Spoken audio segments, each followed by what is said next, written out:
سلمان شاہ صاحب، جو اسحاق ڈار صاحب نے فرمایا کل اور جو ہم انڈیکیٹرز دیکھتے ہیں اس میں سر جو ہماری صنعتی ترقی کی شرح ہے وہ -2.94% رہی. How alarming is that? اور اس کو ہم کس طرح سے آنے والے وقت میں بہتر کر پائیں گے؟ دیکھیں، بات یہ ہے کہ ہم تقریباً پچھلے ایک سال سے تمام ڈیسیجنز جو ہیں وہ اکنامکس کے اصولوں کے مطابق نہیں لے رہے. اب ہم نے دیکھا کہ یہ جو امپورٹ کمپریشن کی گئی، یہ پہلے مفتاح اسماعیل صاحب نے پچھلے سال کے بجٹ میں کی، اس کے بعد پھر یہ بڑھتی چلی گئی.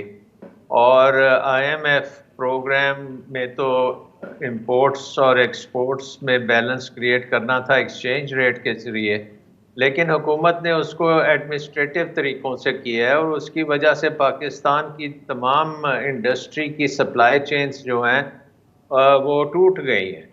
نہ ان کو را مٹیریل ملتا ہے، نہ ان میں کوئی انٹرمیڈیٹ پروڈکٹس ملتے ہیں. ایکسپورٹس میں پھر ان کو بڑی مسئلے مسائل ہوتے ہیں، وہ ڈلیوری بھی نہیں کر پاتے اور وہ آرڈرز پاکستان سے چلے جا رہے ہیں. سو اکنامک ایک طرح کا ہم نے ڈسرپشن جو کی ہے کرنٹ اکاؤنٹ ڈیفیسٹ کو کم کرنے کے لیے، اس کے سائیڈ ایفیکٹس یہ ہیں کہ آپ کی نیگیٹو گروتھ ہے، آپ کی انویسٹمنٹ جو ہے ملک میں وہ ختم ہو گئی ہے، آپ کی ان امپلائمنٹ جو ہے وہ آسمان پہ چلی گئی ہے.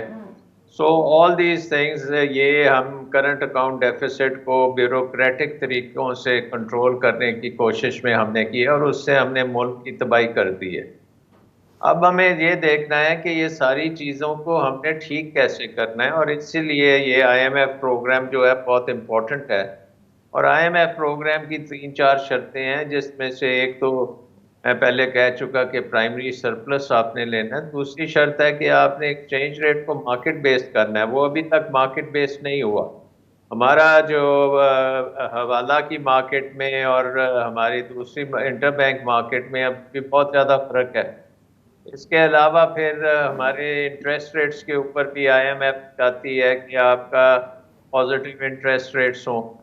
اگر وہ بھی آپ پازیٹیو انٹرسٹ ریٹس نہیں کریں گے، ڈس انٹرمیڈیشن جو ہے بینکنگ سیکٹر سے نکل کے وہ لوگ جو ڈالرائزیشن میں جائیں گے، دوسری چیزوں میں جائیں گے، جس کی وجہ سے ڈالرز کی پھر ڈیمانڈ اور زیادہ ہو جائے گی، اور زیادہ مشکل ہو جائے گی.